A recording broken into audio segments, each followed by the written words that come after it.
Gerakan Pemuda Masa Kolonial Belanda. Pada tanggal 28 Oktober kemarin kita memperingati 9 tahun Sumpah Pemuda, di mana perkumpulan pemuda dari seluruh penjuru Indonesia berkumpulan menghasilkan sebuah risalah yang berisi bertanah air satu tanah air Indonesia, dari berbangsa satu bangsa Indonesia, dan berbahasa satu bahasa Indonesia. Namun proses terbentuk risalah tersebut tidaklah instan. Berdasarkan catatan sejarah dari Refleks 2001 dalam karyanya yang berjudul Sejarah Indonesia Modern 1200-2004, pada bab zaman penjajahan baru terdapat sebuah poin penting yang menjadi titik balik pergerakan Indonesia. Politik etis ini merupakan salah satu kebijakan filantropis Belanda yang berakar dari kritik Ward Does Dekker dalam karyanya Max Havelaar pada 1860. Sehingga mengusik telinga parlemen, sampai kemudian kebijakan politik etis dicetuskan. Selain karena kritik dari Does Dekker, kebijakan politik etis juga dipengaruhi oleh konstelasi ekonomi politik Belanda. Memasuki tahun 1870 sampai 1900, Belanda menganut laissez-faire atau paham yang membebaskan pemodal untuk bermanuver, karena negara tidak berhak mengintervensi sektor privat. Mengingat infrastruktur masih minim, kapital Belanda di Hindia Belanda, maka guna memperlancar lintasan modal, parlemen mencetuskan politik etis yang isi terkait irigasi, migrasi, dan edukasi, di mana hal tersebut sangat relevan dengan kebutuhan ekspansi kapital Belanda.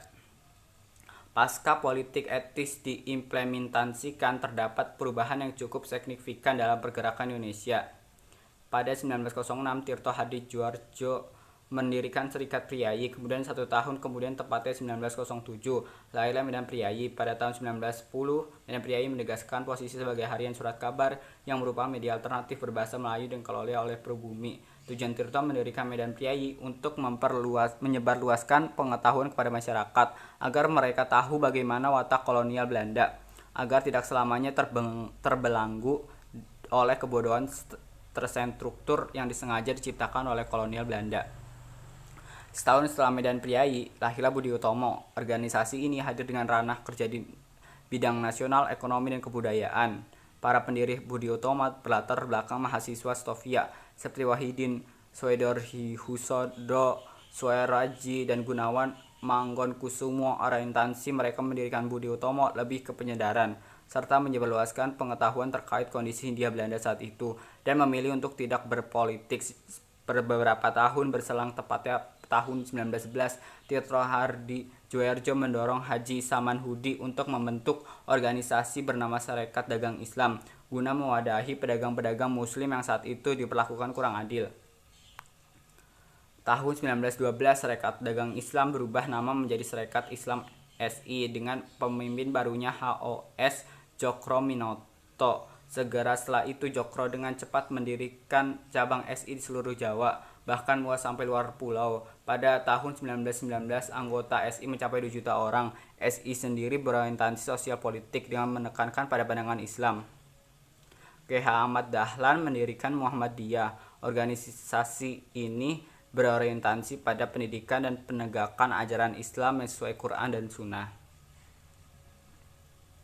Pergerakan yang dikawal para pemuda kemudian meluas. Hal ini berawal dari kedatangan seorang markis bernama Hendrikus Snevliet ke Hindia Belanda pada 1913 untuk bekerja. Pada tahun 1914, ia mendirikan ISDF, Indische Sociaal-Democratische Vereniging, Perkumpulan Sosial Demokrat Hindia-Hindia. Snevliet ini sama seperti Djokro-Minoto, ia mendirikan warna biru dalam pemikiran pemuda kala itu. Jika Djokro di awal SI membangun kelompok pelajar di kos-kosan yang beranggotakan Soekarno, Musso, Kartowiryo, dan Alimin, maka pola serupa dilakukan oleh Snevliet. Kader yang benar-benar dididik oleh dia adalah Soemen yang dikader SI serta pengurus VSTP, Pesindikat Buruh Kereta Api. Sensoemoen terdapat ada nama-nama seperti Musso, Alimin, Darsono, Haji Mijbach, dan Mas Marco Kartodikromo. SI Merah dengan pandangan markis dan SI Putih lebih ke Islam. Selanjutnya SI Merah ini akan memisahkan diri dan dari SI dan menjadi Partai Komunis Indonesia.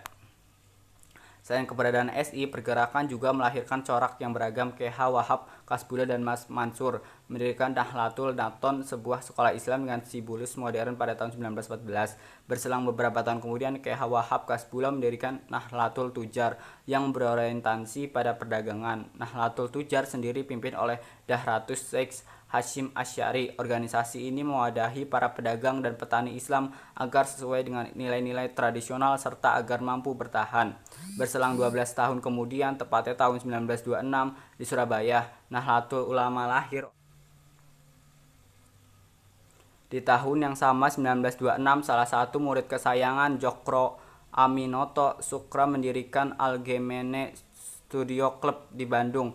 Kelompok pelajar ini bercorak nasionalis, mendorong wawasan kebangsaan dan keinginan untuk merdeka dari kolonial Belanda. Masa di tahun 1926, pada bulan April, perkumpulan pemuda dari Jong Java, Jong Sumatran Bon, Jong Ambon Sekarukun, Jong Islamiten Bon, Stwarenden Michcherchers, kemudian Jong Bataks Bon, dan pemuda Kong Toei Sofi mengadakan rapat besar dan dikenal dengan nama Kongres Pemuda Pertama.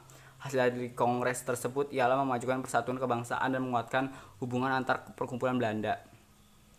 Merujuk pada catatan historis yang jikalau dijabarkan mendetail akan berlembar-lembar dan panjang, maka ringkasan di atas lebih menunjukkan lintasan panjang transformasi pergerakan pemuda, terutama dalam segi ideologi, serta model pergerakan. Di awal kita mengenal Tirto yang lebih ke penyedaran melalui media. Ia menyebarkan pengetahuan melalui surat kabar berbahasa Melayu. Tujuannya agar pribumi pada saat itu mendapatkan informasi dan pengetahuan sepandan. Tirto sendiri tidak hanya bergerak di media saja, ia juga mendorong Haji Samanhudi untuk mendirikan Serikat Dagang Islam yang berfokus pada perkumpulan dagang, dengan harapan agar dapat bersaing dengan pedagang-pedagang Belanda dan Cina kala itu.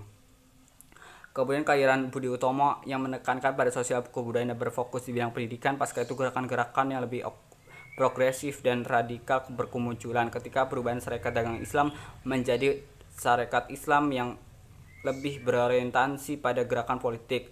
Kelahiran Sarekat Islam diikuti dengan kelahiran Muhammadiyah dan Nahdlatul Wathon yang platform Islam,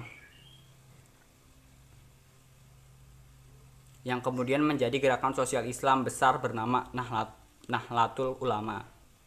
Gerakan sosial kemudian semakin luas dengan lahirnya Kongres Pemuda pertama dan kedua. Kedua kongres tersebut lebih kepada penyatuan perkumpulan pemuda untuk lebih sadar mengenai semangat kebangsaan bertanah air satu. Gerakan yang lebih radikal progresif yang lebih menekankan pada perjuangan politik muncul dengan berbagai platform. Mulai muncul kelompok kiri yang berhaluan Marxis yang diwakili oleh ISDF yang kemudian berubah nama menjadi PKI, dan diikuti nasionalis radikal yang diinisiasi oleh kemunculan Perserikatan Nasional Indonesia yang setelahnya menjadi Partai Nasional Indonesia. Diversitas gerakan baik secara ideologi maupun ranah gerak menjadi salah satu patut dikontekstualisasikan bagi gerakan pemuda saat ini, baik gerakan masa lampau yang berpola lebih lunak ataupun radikal. Bagaimana kedua pola tersebut setelah memberi warna pada gerakan yang menyongsong kemerdekaan. Sayangnya hal ini tidak banyak disadari oleh generasi muda sekarang. Mereka terjebak dalam hegemoni status quo yang menjadikan kesadaran kritis tersegmentasi. Menurut penulis, pemuda yang sekarang seharusnya mampu mengontekstualisasikan semangat pemuda kali itu dengan diversitas gerakan serta multi-platform paradigma juang, sehingga tidak terjebak dalam simbolisasi yang berujung seremonial belaka, hanya sesingkat hari pada 28 Oktober saja. Dengan begitu justru akan menghilangkan substansi gerakan pemuda itu sendiri. Gerakan pemuda tidak hanya dimaknai status instruksi belaka, tetapi ada trayek panjang yang koheren. Tanpa adanya surat kabar, kelompok belajar, lembaga pendidikan, dan gerakan sosial politis, tentu tidak akan ada kemerdekaan seperti yang kita nikmati saat ini. Gerakan sekarang ialah merawat kemerdekaan agar kembali pada marwahnya, bukan sekedar jargon-jargon nasional kosong yang membius. Karena secara tidak sadari kesadaran kritis berhasil dijinakkan, pemuda harus tetap menjadi garda terdepan dalam mengawal kemerdekaan, terutama di era ketika ketidakadilan dan ketimpangan semakin menjauhkan dari keadilan sosial. Sekian dan terima kasih.